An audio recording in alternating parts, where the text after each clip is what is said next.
नमस्कार, स्वागत है आपका एक बार पुनः। आज बातें करेंगे अपन फ्रिक्शन लेक्चर 1 के होमवर्क डिस्कशन की।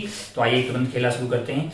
राइट, सवाल जो दिया गया है question bank exercise 1 part 1 A1 to 5 है। अच्छा, बहुत बढ़िया। पहला सवाल से करते हैं, शुरुआत करते हैं। A1 देखते हैं। A1 में क्या है भाई साहब?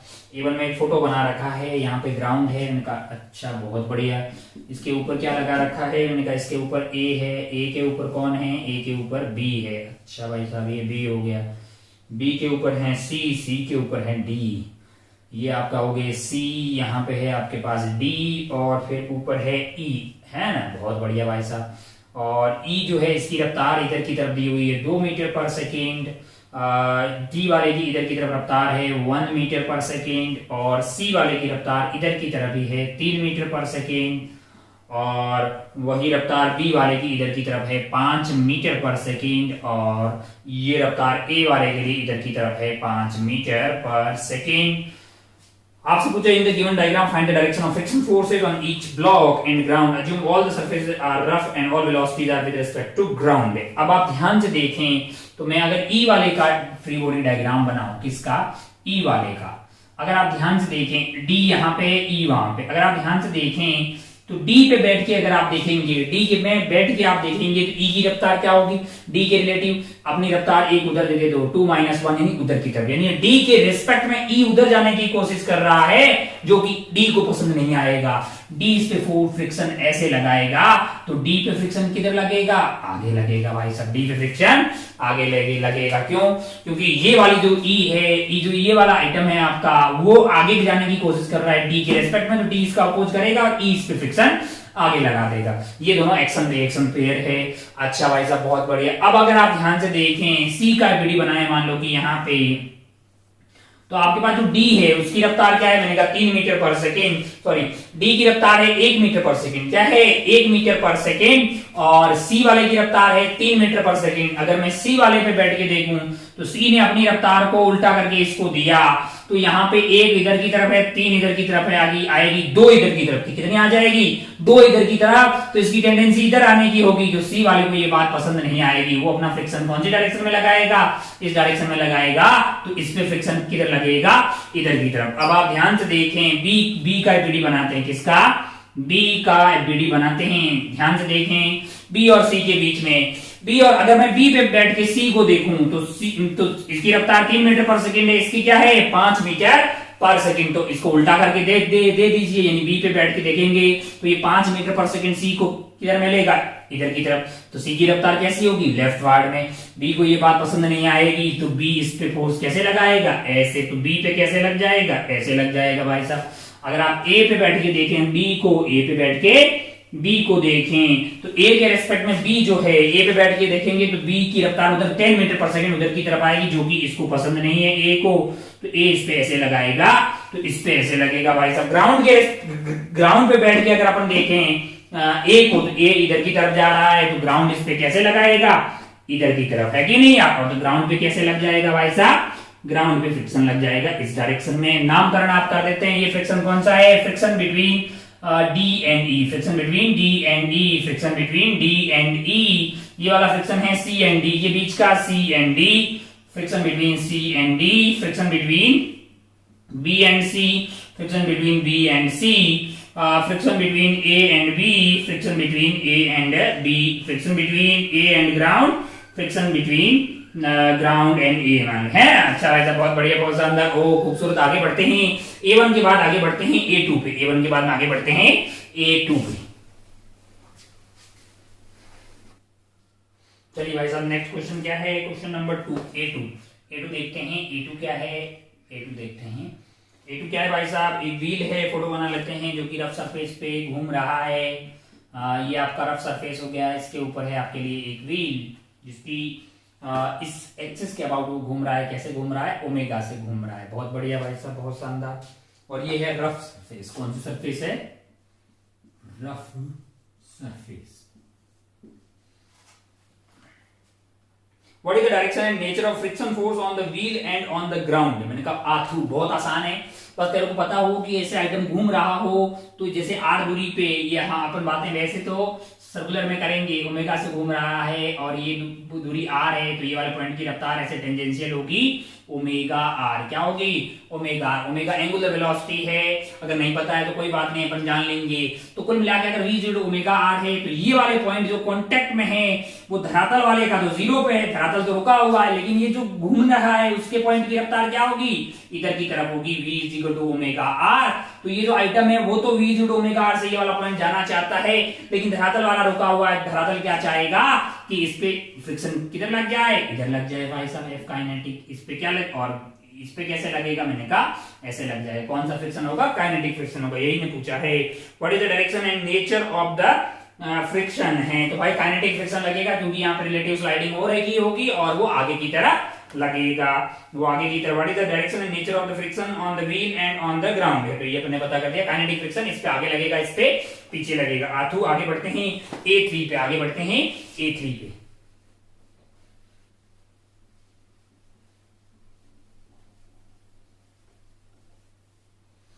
A3 देखिए भाई साहब, A3 में क्या है? फोटो बना लेते हैं। ये ग्राउंड है, यहाँ पे एक ब्लॉक है, इसके ऊपर एक और ब्लॉक है, block A and B. Block A and B, इसका जो है आपको क्या दिया हुआ है? इससे फोर्स लग रहा है 5 न्यूटन। इससे फोर्स क्या लग रहा है? 5 न्यूटन। इसकी रफ्तार जो है वो इधर की तरफ है 3 मीटर पर सेकेंड, और इसका इस पे एक फोर्स लग रहा है 7 न्यूटन, और इसकी रफ्तार है 6 मीटर पर सेकेंड। इसकी रफ्तार क्या है? 6 मीटर पर सेकेंड। अब आप ध्यान से देखें तो आपको बेसिकली क्या करना है? Find the direction of friction on the blocks and ground. अब आप ध्यान से देखें तो मैं ए का पहले पीडी बनाता हूं। ए वाले की रफ्तार जो है वो क्या है आपके लिए? 3 मीटर पर सेकेंड इधर की तरफ, और इसकी रफ्तार है 6 metre per second. 6 metre per second किसकी? बी की रफ्तार है 6 मीटर पर सेकेंड। तो अगर आप बी पे बैठ के ए को देखेंगे, यानी कि यहाँ पे आप देखें ध्यान से, तो जो ए की टेंडेंसी है 6, अगर उल्टा करके इसको उधर देंगे तो क्या होगी? उधर की तरफ होगी, है ना। इसकी 6 है इधर की तरफ, तो उल्टा करके उधर दिया तो 6 आ गया, 3 इधर है, 6 माइनस 3 इस साइड में होगा, यानी वो उधर जाने की कोशिश कर रहा है। अच्छा, और बहुत बढ़िया, फोर्स भी उसके ऊपर उधर ही लग रहा है, एक्सेलरेशन भी उधर ही होगी। तो इस बी के रेस्पेक्ट में ए जो है उधर जाने की कोशिश कर रहा है, तो बी इस बात का अपोज करेगा। फ्रिक्शन कैसे लगाएगा? Friction on A due to B है, तो बी पे कैसे लग जाएगी? मैंने कहा friction on B due to A, यहाँ पे लिख लेते हैं। अच्छा भाई साहब, बहुत बढ़िया। अच्छा, और ग्राउंड के रेस्पेक्ट में, ग्राउंड के रेस्पेक्ट में जो बी है वो इस डायरेक्शन में जाना चाह रहा है। कौन सी डायरेक्शन में? मैंने कहा इस डायरेक्शन में। तो ग्राउंड इस पे कैसे लगाएगा? मैंने कहा ग्राउंड इस पे लगा देगा। Friction on B due to ground है, तो ग्राउंड पे कैसे लग जाएगा भाई साहब? इस डायरेक्शन में friction on ground due to B है। बहुत बढ़िया, बहुत शानदार। यही सब बताना था क्या? यही अपने को बताना था, और तो कुछ था ही नहीं इसमें। बहुत शानदार। आगे बढ़ते हैं A3 के बाद में A4। A3 के बाद में A4।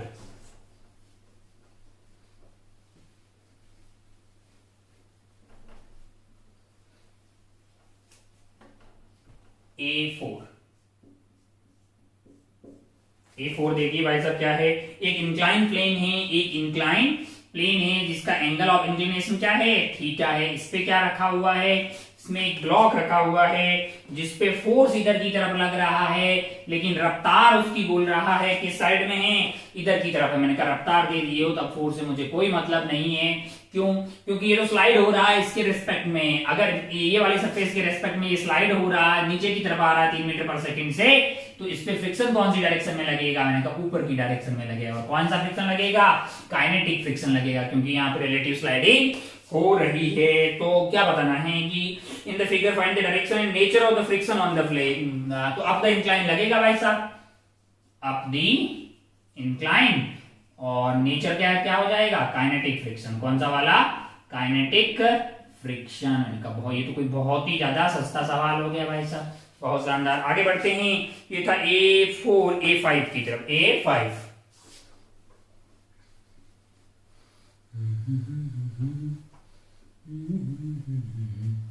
A5 A5 देखिए भाई साहब, a block is shot with the initial velocity 5 metre per second on rough horizontal plane. मैंने कहा एक ब्लॉक है, मान लेते हैं मास m है, इसको इनिशियल रफ्तार इधर की तरफ दी है कितनी 5 metre per second, 5 metre per second on rough horizontal surface. मैंने कहा अच्छा, find the distance covered by the block till it comes to rest, say coefficient of kinetic friction between the block and plane is 0.1। यानी आपको mu के यहाँ पे दिया हुआ है 0.1, ये चलेगा कुछ दूरी डी पे जाके यहाँ पे रुक जाएगा, इसकी रफ्तार 0 हो जाएगी, यानी फाइनल रफ्तार 0 हो जाएगी।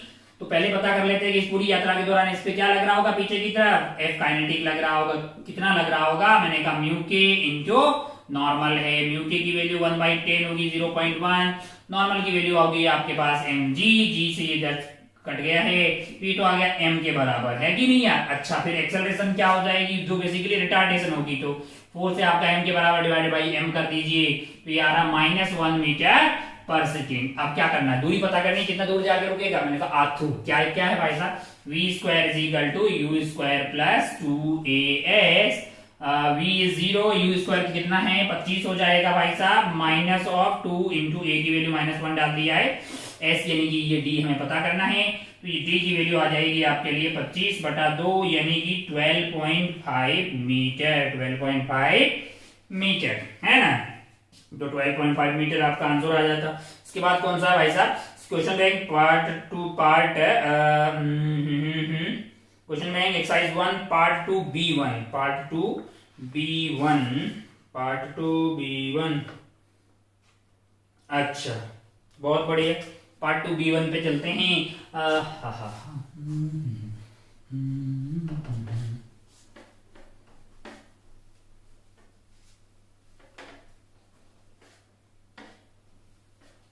Part 2 B1, A1 to 5 and part 2 B1। B1 में क्या क्या सवाल है भाई साहब, B1 का सवाल है, if the normal force is double then coefficient of friction is, कोई चेंज नहीं होगा बे, नॉर्मल के डबल करने से म्यू में कोई परिवर्तन नहीं होगा, क्योंकि म्यू तो दोनों सरफेस पे डिपेंड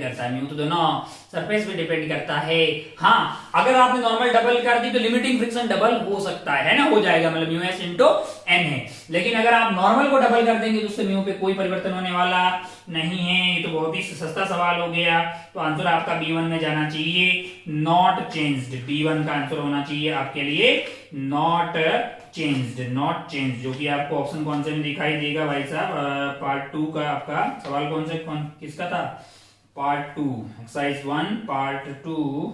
अच्छा, B1 का आंसर है डी, तो ये तो बहुत ही सस्ता किस्म का सवाल था, आपको आंसर डी में दिखाई देगा, नो चेंजिंग।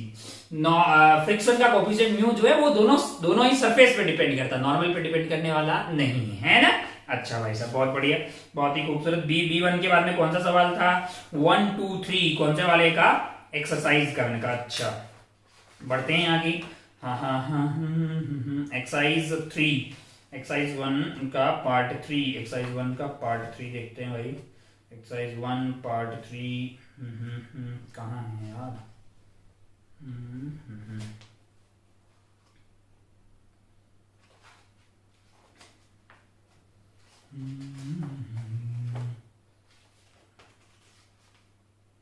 हाँ पार्ट 3 मिल गया वैसे,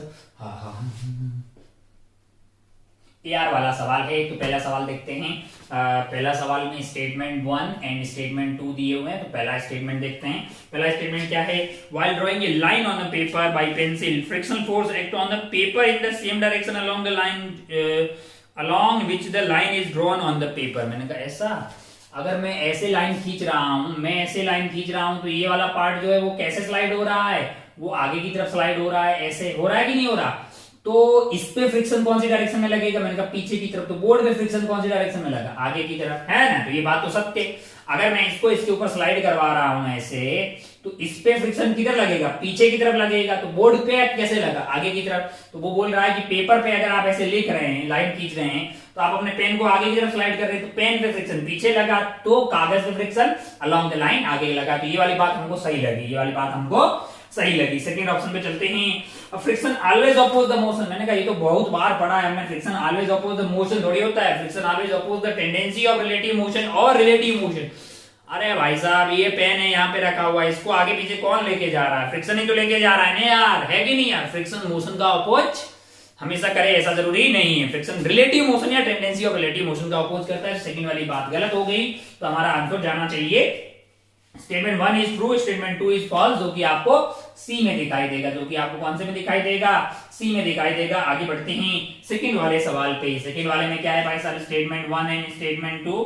सेकंड वाले का statement 1 and 2, if the body is laying at the rest on rough horizontal surface. अच्छा, एक बॉडी है जो कि रफ हॉरिजॉन्टल सरफेस पे पड़ी हुई है। मैंने कहा सही है भाई साहब। ओहो, a person accelerating with acceleration A I cap. अच्छा, एक भाई साहब हैं, भाई साहब इधर की तरफ एक्सेलरेट हो रहे हैं। ए आई कैप ठीक है, ए आई कैप है, where I cap is positive constant unit vector along horizontal direction. Observe the body with respect to the block experience a kinetic friction. अच्छा, इनको लग रहा है कि बॉडी, इनके रिस्पेक्ट में बॉडी का एक्सेलरेशन क्या होगा? मैंने कहा इधर की तरफ होगा, तो इनको लग रहा होगा कि फिर ये जो है काइनेटिक फ्रिक्शन की वजह से इधर जा रहा है।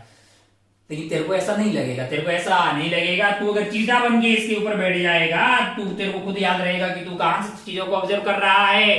तू ऑब्जर्व कर रहा है नॉन नेचुरल फ्रेम से, तू एक सूडो ऐड करेगा जो कि m इंटू ए होगा, जो कि क्या होगा? m इंटू ए। मास को फिर से डिवाइड कर एक्सेलरेशन a आ जाएगी।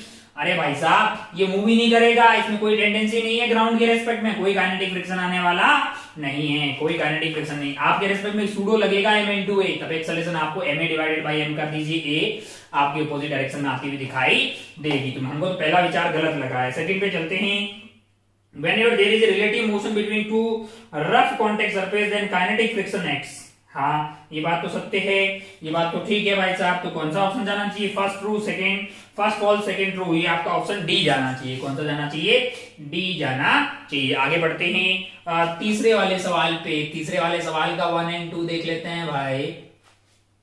तीसरा सवाल क्या बोल रहा है? A block of mass 10 kg lies on a horizontal surface। एक ब्लॉक है, मैंने कहा ठीक है, इसका मास क्या है?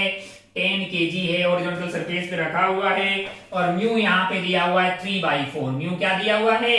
3/4 आपको म्यू दिया हुआ है। अच्छा, Initially, only forces acting on the block are weight and normal reaction due to horizontal surface. Additional force of magnitude 7 Newton can move the block on the horizontal surface। अच्छा, बोल रहा है कि आप अगर F इजिकल टू 70 न्यूटन लगाओगे तो क्या ये मूव कर लेगा?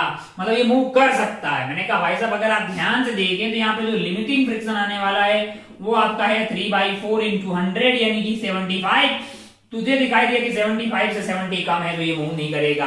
मैंने कहा ऐसी गलती मैं नहीं करूंगा। मैं इसको एंगल पे अगर कोई फोर्स लगाऊं, मैं जानता हूं कि जो मिनिमम फोर्स चाहिए था इसको स्टार्ट करने के लिए, उसकी वैल्यू क्या आई थी?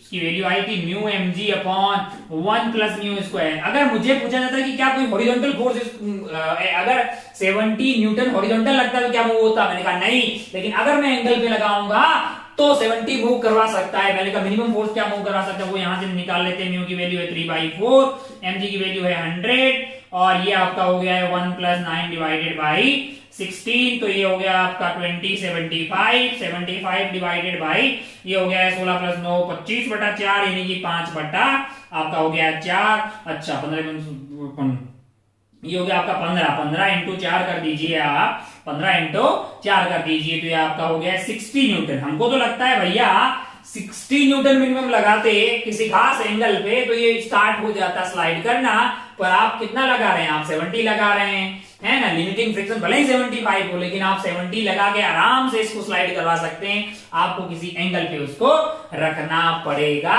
जिससे कि स्लाइडिंग स्टार्ट हो जाए बड़े आराम से। तो ये वाला विचार कैन लिखा है, तो हमको ये विचार सही लगा है कि yes 70 Newton can move the block on horizontal surface. First वाली बात सही है, तो आपका फर्स्ट ऑप्शन जो है सही हो गया है। आइए देखते हैं सेकंड वाली बात। 3 वाले में क्या है? सेकंड वाली बात है the magnitude of minimum force required to move on block of mass same place on rough horizontal surface is mu into n।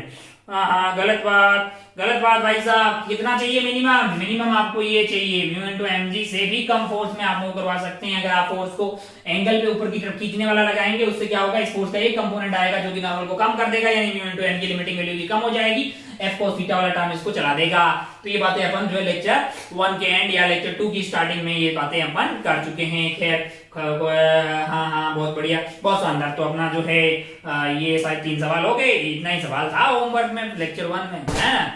अपना और अपनों का खूब ख्याल रखिएगा और होमवर्क पूरा सोल्व करते रहिए, मतलब जो है काम करते रहिए, उसी में आपकी भलाई है और हम सबकी भलाई ही उसी में है। क्योंकि अगर हम टाइम इन्वेस्ट कर रहे हैं तो और आप दोनों चाहते हैं कि बहुत बढ़िया पॉजिटिव आउटकम आए, है ना, और आप मेहनत करते रहेंगे तो बिल्कुल आपको जो है बहुत ही अच्छी सफलता मिलेगी, इसमें कोई दोहराए वाली बात नहीं है।